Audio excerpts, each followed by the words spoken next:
First exam के जो हमारे चैप्टर आने वाले हैं, 8 चैप्टर है, 1, 2, 3, 5, 6, 9, 10, 13। ये 8 चैप्टर पहली एग्जाम के हैं। अब जो बोर्ड की ब्लूप्रिंट आई है कि किसमें से 2 नंबर के प्रश्न आएंगे, किसमें से 3 नंबर के आएंगे, किसमें से 4 नंबर के। तो 2 नंबर के प्रश्न 1, 2, 5, 6, 9, 13, इसमें से उसको 2 नंबर के प्रश्न पूछने हैं। 3 नंबर के प्रश्न 1, 2, 6, 10, 13 और 4 नंबर के प्रश्न 3, 5 और 9। इन चैप्टरों में से उसको इस तरह से प्रश्न पूछने हैं। अब देखो, आज हम केवल 5 प्रश्न का रिवीजन करेंगे। मेरे हिसाब से जो 5 प्रश्न मोस्ट आईएमपी है आज के पुनरावर्तन के।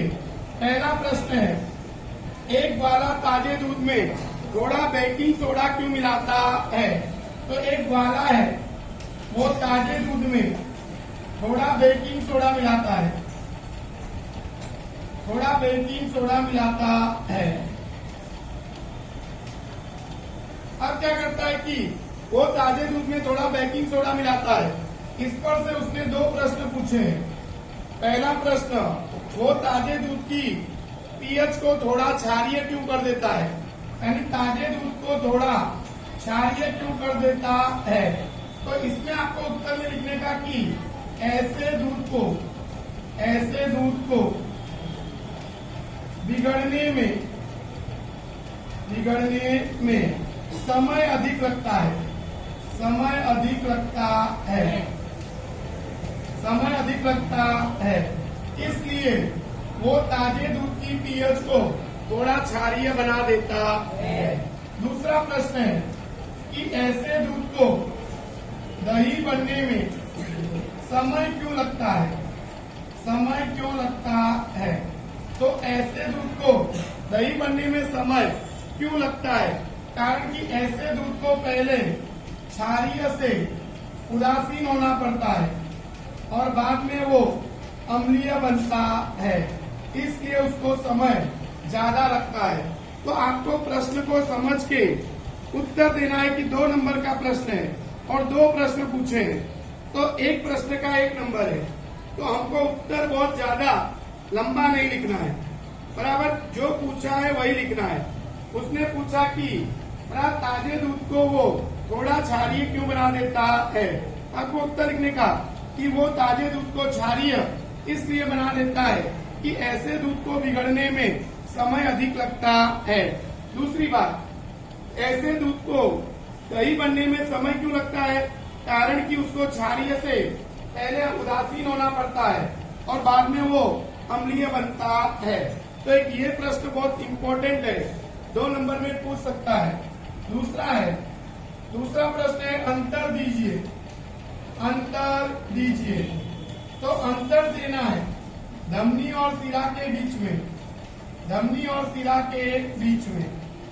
तो अंतर कभी भी एग्जाम में लिखे तो हमेशा बीच में लाइन खींच कर लिखना है, बराबर। 2 नंबर का प्रश्न है तो दोनों में 2-2 पॉइंट लिखने हैं, 2 पॉइंट इस तरफ, 2 पॉइंट इस तरफ, तो 4 पॉइंट हो जाएंगे। अब देखो, धमनी जो है वो हृदय से अंग की तरफ रुधिर का वहन करती है।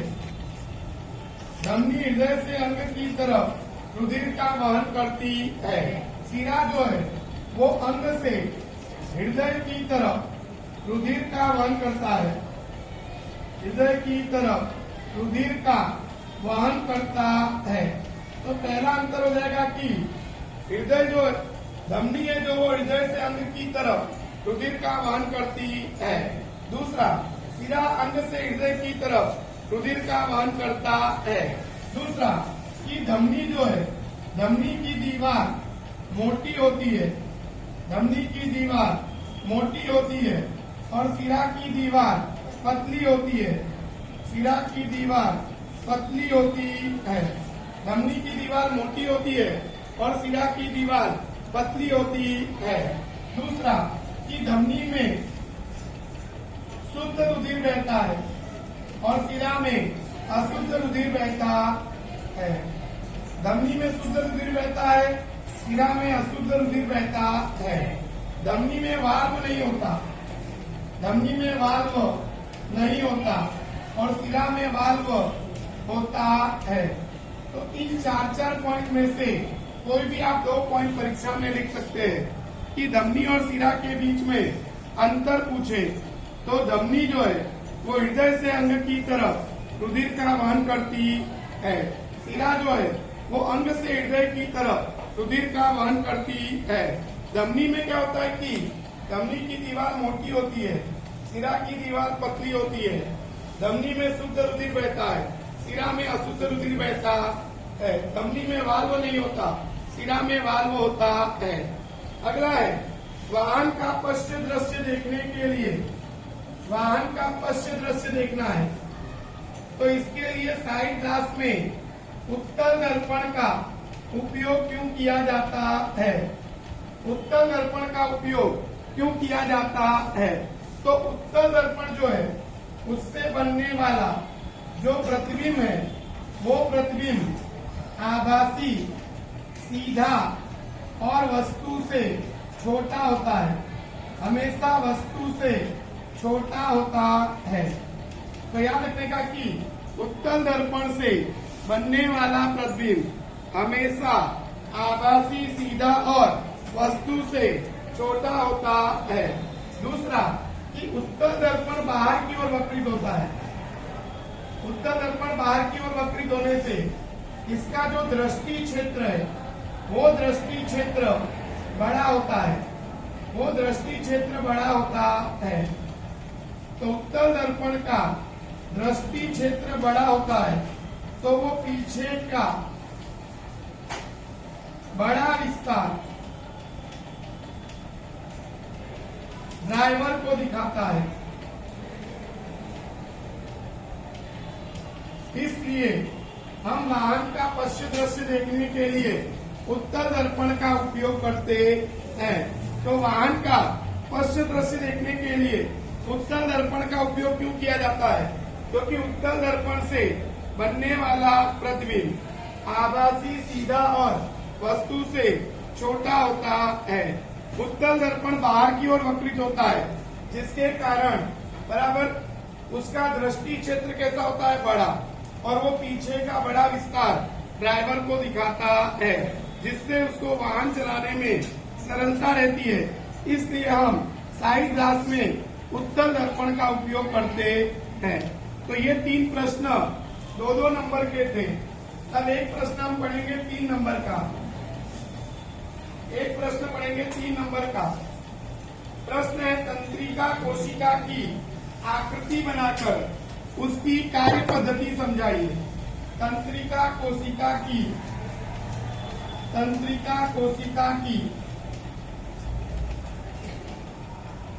आकृति बनाकर उसकी रचना और कार्य पद्धति समझाइए।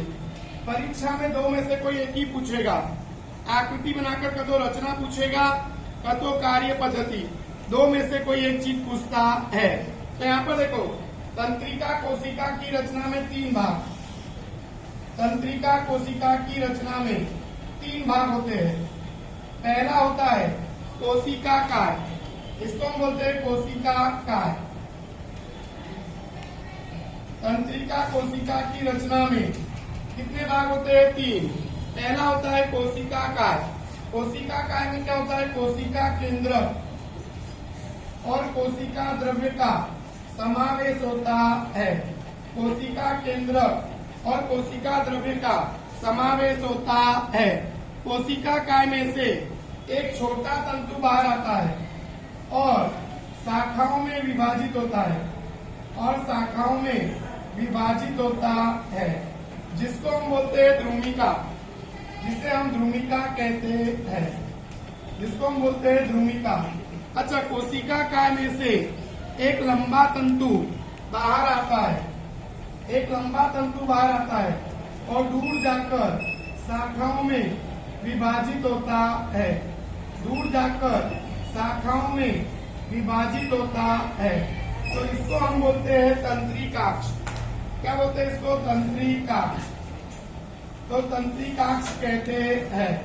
तो यहाँ पर देखो तंत्रिका कोशिका की रचना में तीन भाग, पहला कोशिका काय, दूसरा ध्रुमिका और तीसरा तंत्रिकाक्ष।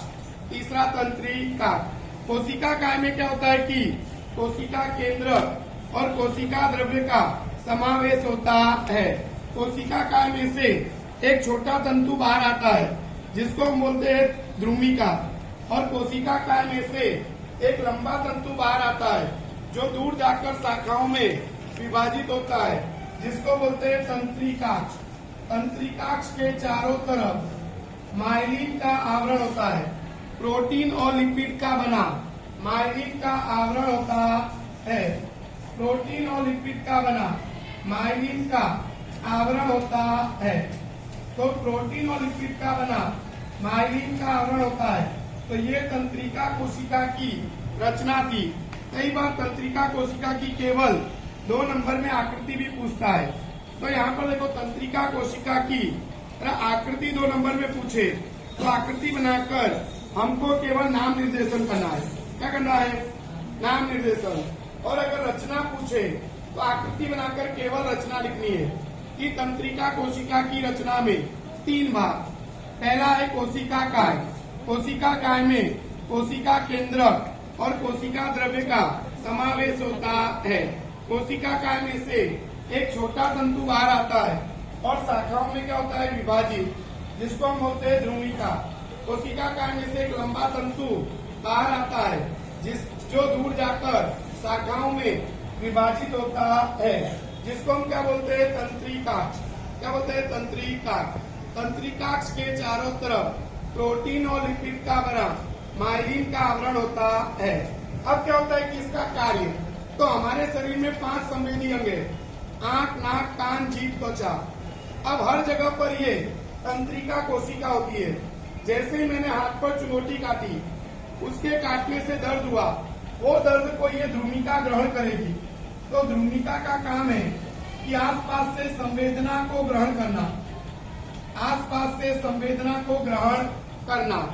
जो चुनौती काटने से दर्द हुआ, उस दर्द को ये ध्रुमिका क्या करती है? ग्रहण, यानी संवेदना को ग्रहण करने का काम किसका है? ध्रुमिका का। अब ध्रुमिका की कोशिका में रासायनिक प्रक्रिया होती है, रासायनिक प्रक्रिया होती है और उसके कारण विद्युत आवेग उत्पन्न होता है, यानी इलेक्ट्रॉनिक इम्पल्स, यानी इलेक्ट्रॉनिक मैसेज जनरेट होता है। और ये जो इलेक्ट्रॉनिक मैसेज बनता है, उस मैसेज का ध्रुमिका से कोशिका काय और कोशिका काय से तंत्रिकाक्ष की तरफ वहन होता है। ये विद्युत आवेग तंत्रिकाक्ष के अंतिम सिरे पर पहुंचकर अपने अंदर से कुछ रसायन मुक्त करते हैं। कारण कि 2 तंत्रिका कोशिका के बीच में रिक्त स्थान होता है और उस रिक्त स्थान को बोलते हैं सिनेप्स। और ये सिनेप्स को ये रसायन पार करके दूसरे तंत्रिका कोशिका के ध्रुमिका के पास पहुंचकर उसी प्रकार का विद्युत आवेग उत्पन्न करते हैं, उसी प्रकार का विद्युत आवेग उत्पन्न करते हैं, उसी प्रकार का विद्युत आवेग उत्पन्न करते हैं। और इस प्रकार से जो संवेदना है, वो संवेदना विद्युत आवेग के रूप में एक तंत्रिका कोशिका से दूसरे तंत्रिका कोशिका में जाती है। और इस प्रकार से संवेदना यानी सूचना वो तंत्रिका कोशिका द्वारा शरीर के एक भाग से दूसरे भाग तक पहुंचती है। और फिर हम उत्तेजना के प्रति अनुक्रिया दर्शाते हैं, उत्तेजना के प्रति अनुक्रिया दर्शाते हैं, यानी प्रतिचार देते हैं, यानी एक्शन का रिएक्शन देते हैं, एक्शन का रिएक्शन देते हैं। जैसे चोटी काटी, हमने हाथ को हटा लिया, तो ये मेरा हो गया रिएक्शन। और ये रिएक्शन कब होगा? जब तंत्रिका कोशिका सूचना को एक जगह से कहाँ ले जाएगी? दूसरी जगह। और फिर हम उसके आधार पर अनुक्रिया दर्शाते हैं। तो आपको लिखने का, ध्रुमिका आसपास से संवेदना को क्या करती है? ग्रहण। और उसकी कोशिका में रासायनिक प्रक्रिया होती है और विद्युत आवेग उत्पन्न होता है। ये विद्युत आवेग का ध्रुमिका से कोशिका काय और कोशिका काय से तंत्रिकाक्ष की तरफ वहन होता है। तंत्रिकाक्ष के अंतिम सिरे पर विद्युत आवेग पहुंचकर अपने अंदर से कुछ रसायन मुक्त करते हैं और ये रसायन दो तंत्रिका कोशिका के बीच में जो रिक्त स्थान है उस रिक्त स्थान को पार करके दूसरे तंत्रिका कोशिका के ध्रुविका के पास पहुंचकर उसी प्रकार का विद्युत आवेग उत्पन्न करता है और इस प्रकार से जो संवेदना यानी सूचना है वो विद्युत आवेग के रूप में एक तंत्रिका कोशिका से दूसरे तंत्रिका कोशिका में जाती है और शरीर के एक भाग से दूसरे भाग तक पहुंचती है और हम उत्तेजना के प्रति अनुक्रिया यानी प्रतिचार दर्शाते हैं। ऐसा पूछे तो आपको लिखना रहता है इतना सब। अब आता है 4 नंबर का एक प्रश्न है, मनुष्य के पाचन तंत्र की आकृति बनाकर पाचन क्रिया समझाई। मनुष्य के पाचन तंत्र की आकृति बनानी है। मनुष्य के पाचन तंत्र की आकृति बनाकर पाचन क्रिया समझानी है। पाचन क्रिया समझाई है। तो यहाँ पर आकृति उसने केवल पूछी है किसकी, पाचन तंत्र की, और समझाना है पाचन क्रिया। तो आपको आकृति ऐसे बनानी है।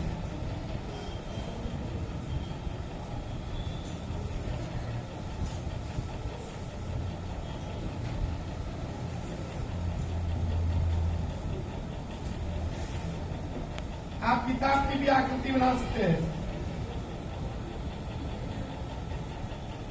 अनाकृति के 1 नंबर होते हैं, तो बहुत समय वेस्ट नहीं करने का, नहीं हमारा कोई 4 नंबर का प्रश्न छूट ना जाए।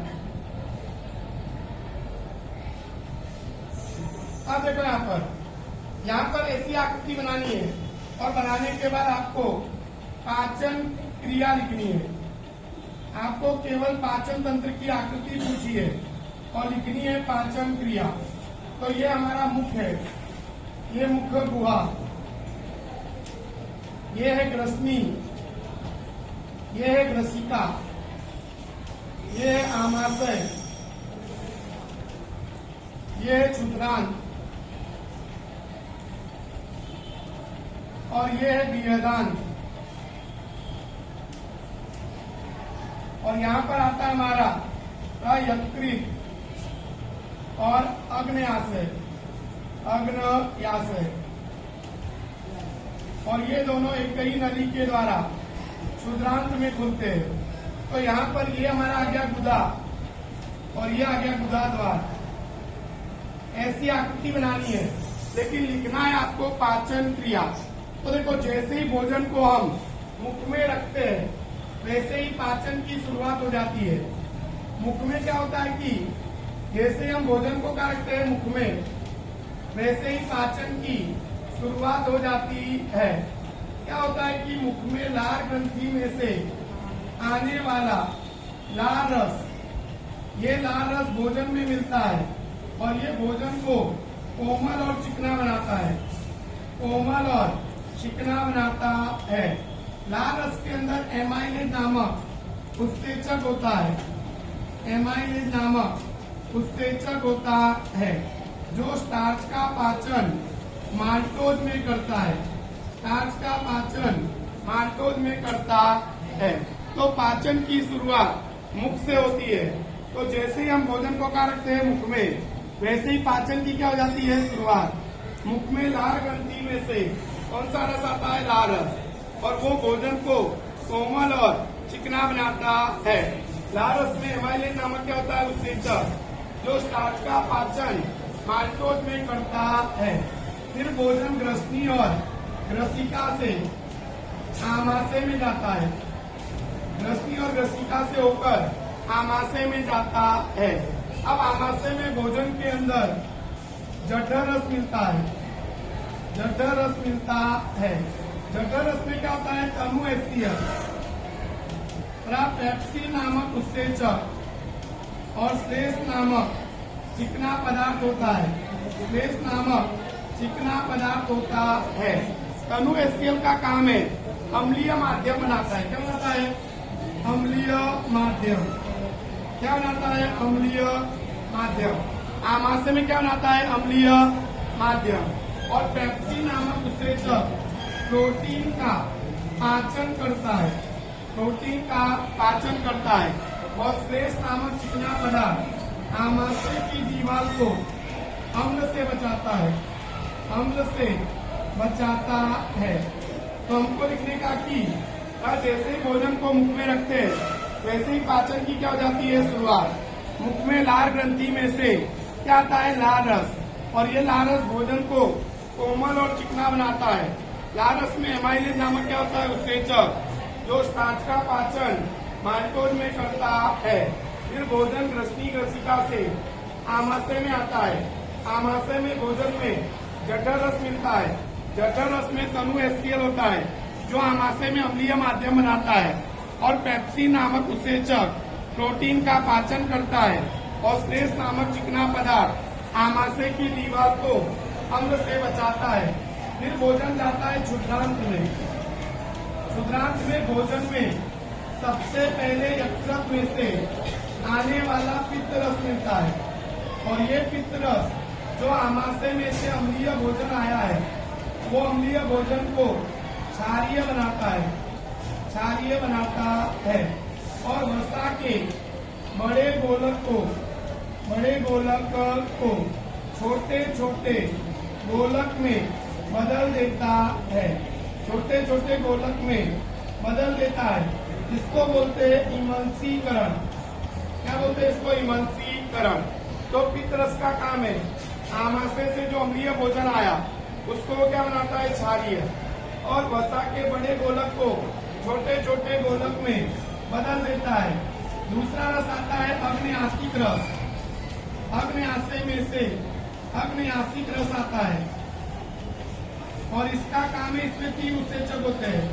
ट्रिप्सिन जो प्रोटीन का पाचन करता है, एमाइलेज स्टार्च का पाचन करता है और लाइपेज वसा का पाचन करता है, और लाइपेज वसा का पाचन करता है। और तीसरा क्षुद्रांत का गुटका रस, आंत्रस। आंत्रस में विविध प्रकार के उत्सेचक होते हैं, विविध प्रकार के उत्सेचक होते हैं जो कार्बोहाइड्रेट का पाचन ग्लूकोज में करते हैं और प्रोटीन का पाचन एमिनो एसिड में करते हैं और वसा का पाचन फैटी एसिड और ग्लिसरॉल में करते हैं, फैटी एसिड और ग्लिसरॉल में करते हैं। इस प्रकार से क्षुद्रांत में भोजन का संपूर्ण पाचन होता है और क्षुद्रांत की दीवार के द्वारा पचित भोजन का शोषण होता है।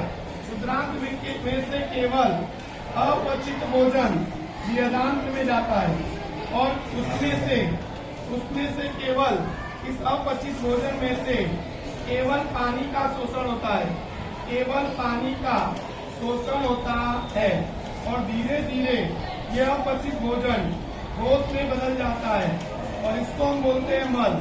और इस मल को गुदा द्वार के द्वारा शरीर के बाहर निकाल लिया जाता है, शरीर के बाहर निकाल लिया जाता है। और इस प्रकार से मनुष्य के अंदर पाचन क्रिया होती है। फिर से देख लो, आमाशय से भोजन, आमाशय से भोजन कहाँ जाता है, क्षुद्रांत में। तो क्षुद्रांत में जाता है कि बराबर भोजन में यकृत में से आने वाला पित्त रस मिलता है। इसका काम है जो आमाशय में से अम्लीय भोजन आया है उसको क्या बनाता है, क्षारीय, और वसा के बड़े गोलक को छोटे छोटे गोलक में बदल देता है। इसको बोलते हैं इमल्सीकरण। अग्न्याशय में से अग्न्यासिक रस मिलता है जिसमें 3 उत्सेचक होते हैं, trypsin, amylase, lipase. Trypsin protein का पाचन करता है, एमाइलेज स्टार्च का पाचन और लाइपेज वसा का पाचन करता है। तीसरा रस है आंत्रस। क्षुद्रांत का गुटका रस मिलता है आंत्रस। आंत्रस में अलग अलग प्रकार के उत्सेचक होते हैं जो कार्बोहाइड्रेट का पाचन ग्लूकोज में करते हैं और प्रोटीन का पाचन एमिनो अम्ल में करते हैं और वसा का पाचन फैटी एसिड और ग्लिसरॉल में करते हैं। तो यहाँ पर ये छोटी इकाई में बदल गया, यानी क्षुद्रांत में भोजन का संपूर्ण पाचन होता है और पचित भोजन का बराबर क्या होता है कि शोषण होता है। अब क्षुद्रांत से केवल अपचित भोजन यदांत्र में जाता है और उसमें से केवल पानी का शोषण होता है और धीरे धीरे अपचित भोजन ठोस में बदल जाता है और उसको हम बोलते हैं मल। और इस मल को गुदा द्वार के द्वारा यानी मल द्वार के द्वारा शरीर के बाहर निकाल दिया जाता है।